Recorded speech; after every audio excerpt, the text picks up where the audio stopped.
చిన్న పాప వచ్చిందా నాన్న? పాప ఇంటి దగ్గర పెట్టొచ్చారు. రైట్. ఆమెకి నేను చచ్చిపోతున్నా భయం కాదు. నేను చచ్చిపోతే ప్రభు దగ్గరికి వెళ్తాను కదా, రక్షించాడు. కొన్ని ఆత్మలనైనా సంపాదించాలిగా, నేను ఎట్లా నిలబడాలి ఆయన ఎదుట అని ప్రభు పరిచర్య చేయడం మొదలుపెట్టింది.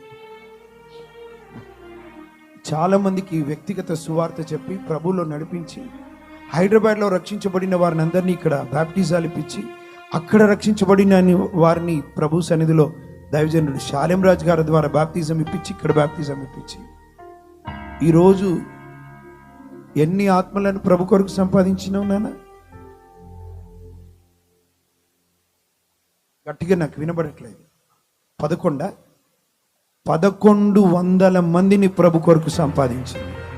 1100, 11 కాదు, 110 కాదు, దాదాపుగా 1100 మందిని ప్రభులో నడిపించిన చెల్లి ఆ చెల్లి. ఈరోజు ఒక ప్రశ్న అడుగుతాను. ప్రభు నిన్ను నన్ను నమ్మి ఈ ప్రాంతంలో పెట్టాడు. బయటికి చూడండి, త్రాగి వారి జీవితాలను నాశనం చేసుకుంటున్నారు.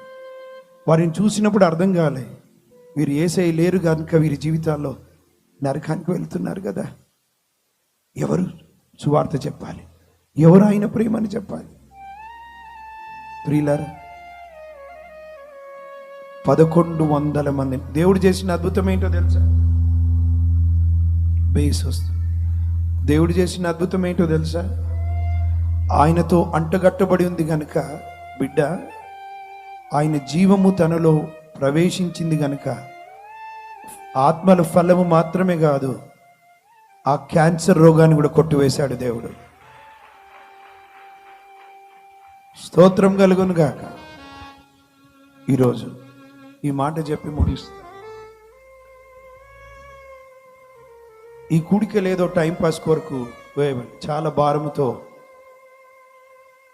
ప్రభు కొరకు ఏర్పాటు చేయబడిన కూడిక. దైవజనులు శాలెం రాజు గారు అక్కడి నుండి రావడం, ఆయనతో పాటు ఇంతమంది దైవజనులు ఊరికే కాదండి, ప్రభుతో అంటగట్టబడి ఆత్మ ఫలములో మనం ఎదగాలి.